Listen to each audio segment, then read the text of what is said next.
کامل۔ ایک سوال یہ تحریر فرمایا کہ اکثر سنتے ہیں جنات آ گئے، کیا جن کسی کو اپنے کنٹرول میں کر سکتے ہیں؟ اسلام میں کوئی عقیدہ ہے کسی پر جن ہو تو سنت کے مطابق جنات کو ہٹانے کا کوئی طریقہ بتائیے۔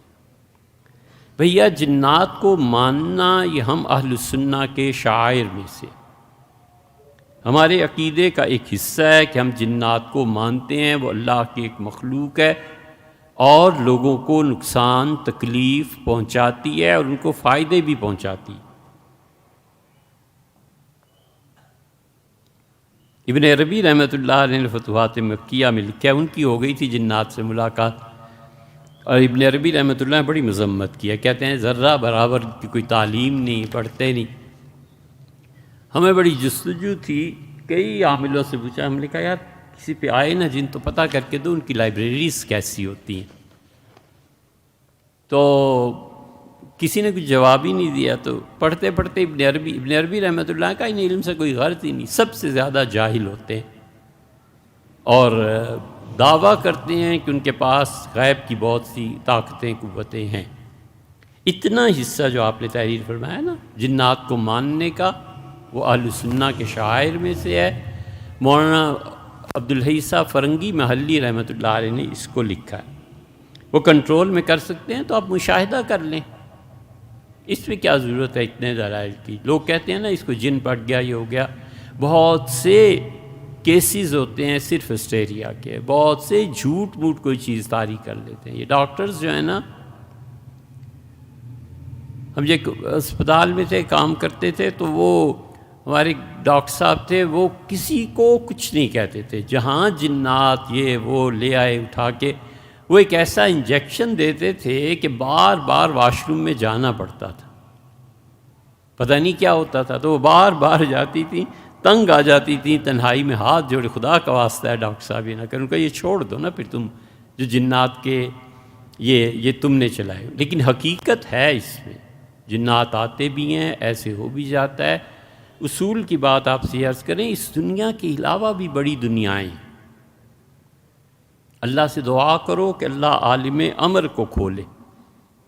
اللہ عالم امر میں جو فیصلے کر دیتا ہے نا، اس تک جو پہنچ جاتا ہے اور جس کی رسائی ہوتی ہے اوپر تک، ان سے پوچھو کیا فیصلے ہوتے ہیں۔ یہ بد سے بدتر والی اب لیڈرشپ آئے گی نا، تو پھر تمہیں پتہ چلے گا کہ عالم امر کیا ہوتا ہے کچھ کچھ۔ اس لیے حضرت شاہ ولی اللہ رحمۃ اللہ علیہ نے اوپر کی باتیں بہت لکھی ہیں، اور اپروچ تھی، رسائی تھی عالم بالا میں۔ اس عالم بالا سے کچھ چیزیں آتی ہیں،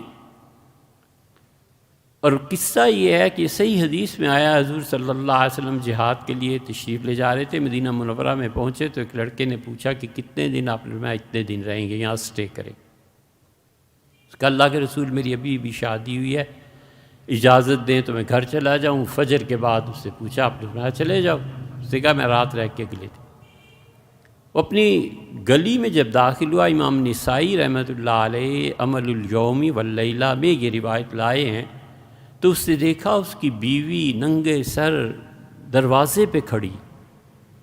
بڑا غصہ آیا اسے کہ یہ کیا، میری غیر موجودگی میں؟ اس نے نیزہ اٹھایا اور پھینکتا جا کے اس کے سینے پہ لگتا۔ اس نے کہا جلدی نہ کر، اندر دیکھ کیا ہو رہا ہے۔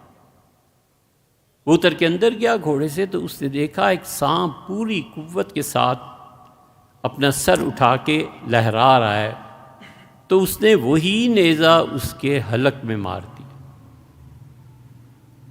وہ آئی حضور صلی اللہ علیہ وسلم کے پاس، اس نے کہا اللہ کے رسول ایہم سرعان، مجھے نہیں پتا پہلے میرا شوہر گر کے مر گیا یا سانپ تڑپ کے مر گیا، یہ دونوں چیزیں ایک ساتھ ہی ہو گئی۔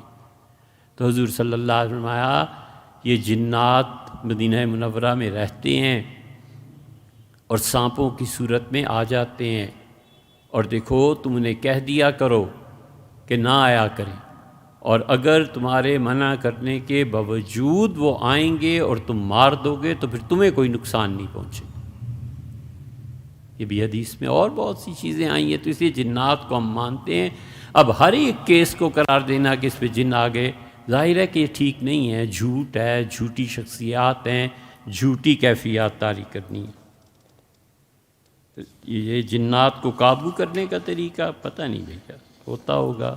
یہ بتاتے ہیں یہ جو عامل ہوتے ہیں اور جنات کو کیسے ہٹانا چاہیے۔ ہمیں تو سیدھی سادھی بات یہ پتہ ہے کہ رسول اللہ صلی اللہ علیہ وسلم نے فرمایا تھا ہر نماز کے بعد آخری چاروں کل پڑھا کرو، بس اتنا پتہ ہے۔